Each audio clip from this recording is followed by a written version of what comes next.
Hello, my name is Christian Green, and this is my podcast, Love, Divinity, and Tranquility. Today, I want to try a different style of recording and just say everything off the top of my head and try and keep this as fluent as possible instead of taking all those cuts like the first episode. Uh, I am fairly new to the whole podcast thing, so, take it easy on me.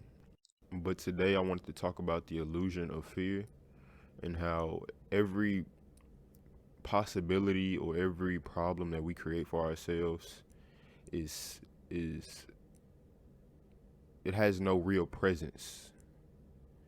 Because if we were to tackle that problem right now or get control of the situation, then that fear of said problem would cease to exist. See, we have a problem with letting things like flood our minds and overwhelm us, and we honestly could just sit there and think about it and look fear in the eyes and overcome. And fear is the main thing slowing us down. We are afraid to take accountability. We are afraid to see what the future holds. But whatever happens is is beautiful. It's it's something nobody has ever seen before. So why not take that leap of faith and stare fear in the eyes? And the fear that I'm mainly talking about is the fear of our government. We as Americans are taught to believe that the American government and, you know, America in general is just a land of prosperity. It's all, good and jolly. But everyone here knows by 2022 that that is completely and utterly wrong. And these people that run this country, they're nothing without us. They're honestly more afraid of us. If we were to stop working for one day, the entire American system would collapse. And they know this. This is why, if you miss a few days, you miss one day or 2 days of work, they're going to fire you and replace you with somebody that they know can be reliable, because there is no room or margin for error for them. Anything that they tell us, it has to be perceived and understood by everyone for it to work. And a lot of the stuff that they're telling us, we are now finding out that it's not completely true. And if they keep lying to us, we must hold them accountable. They have been lying to us since the birth of this actual nation, and accountability must be taken. We can't let these people walk all over us and tell us what to do every single day of our lives. You are a human being. You're just supposed to be here. You are supposed to be living, not surviving by this system.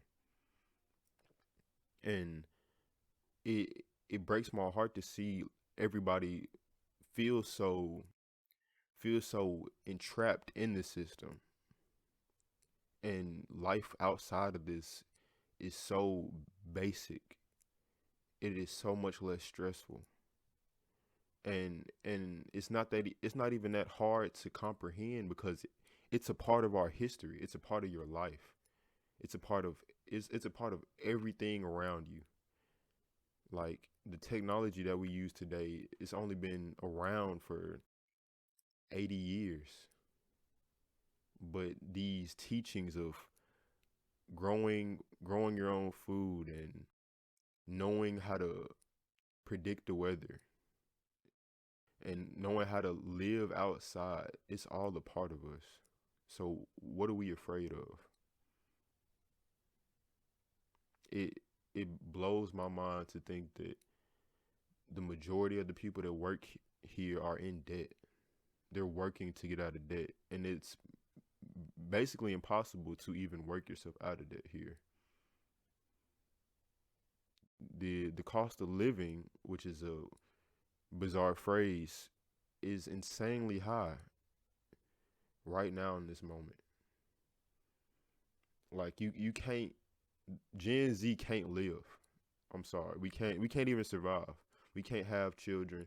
We can't we can't function without a roommate.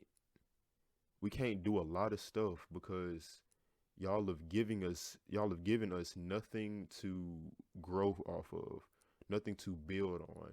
You're giving us a broken system to abide by. And I'm not about to just roll over and wake up in the morning and act like I can do that.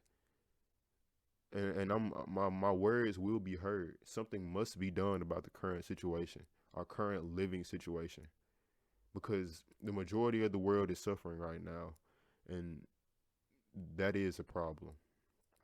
There is no future if everyone loses their mind in the next 2 or 3 years. Something needs to be explained. Accountability must be taken,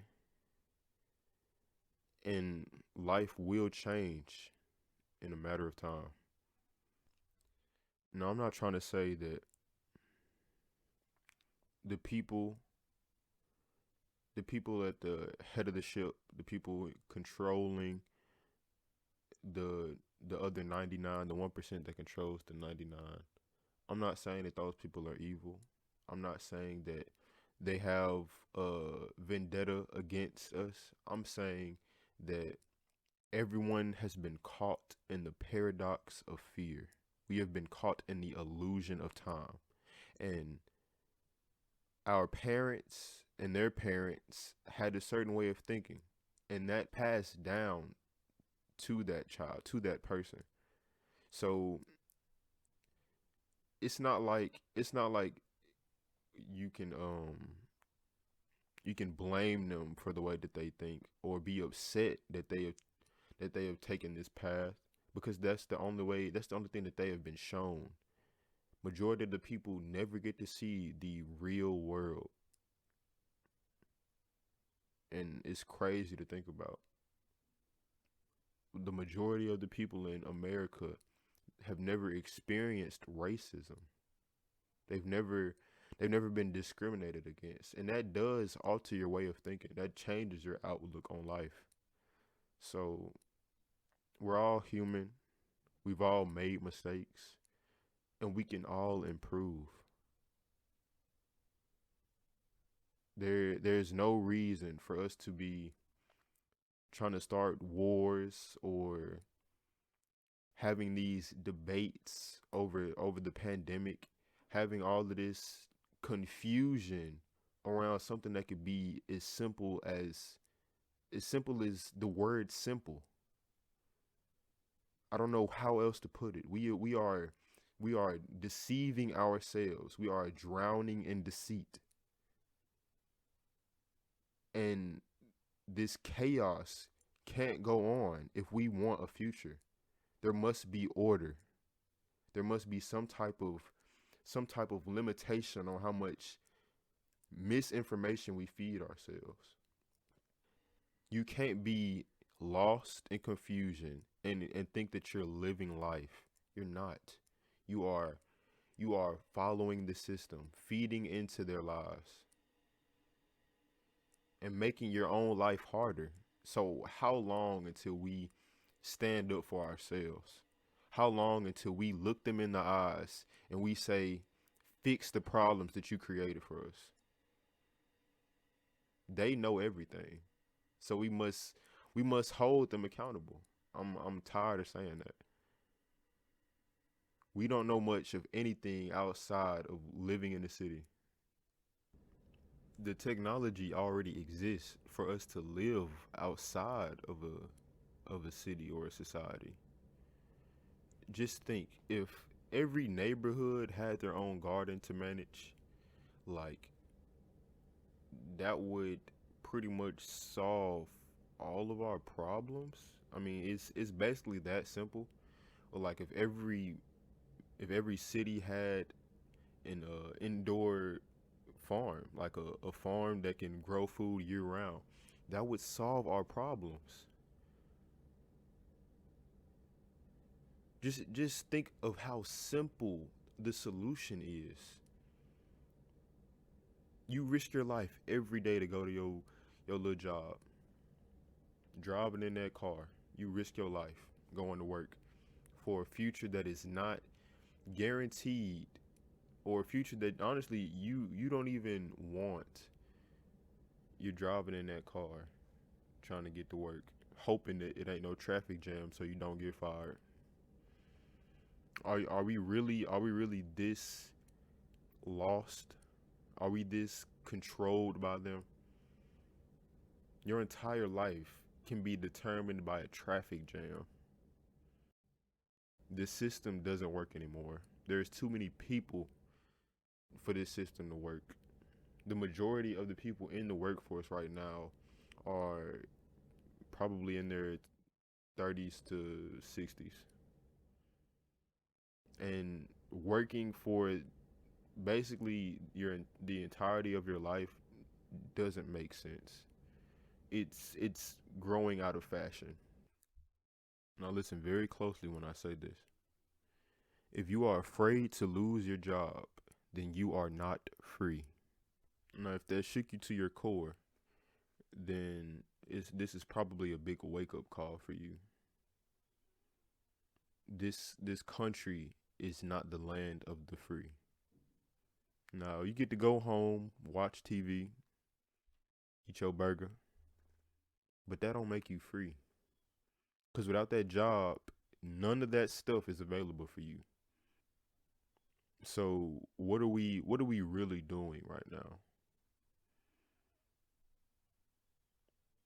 How long until a big storm affects the entire country and not just one state? How long we until we wake up, until we go outside and understand that the world around us is changing and something is bound to come if we don't fix our problems. The signs have already shown themselves. It is up to us to make that change. No one is coming to save us. It is up to us to make a change in the world. We've changed the world this much, and we can change it for the better. I honestly don't know what else to say. My next episode, I'm gonna be talking about racism and how that is one of the worst things to ever cloud the human mind. I'm gonna end the episode here. Any thoughts or opinions, leave them in the comment section below. Thank you for listening, and all your desires on the other side of fear. So lose your illusions.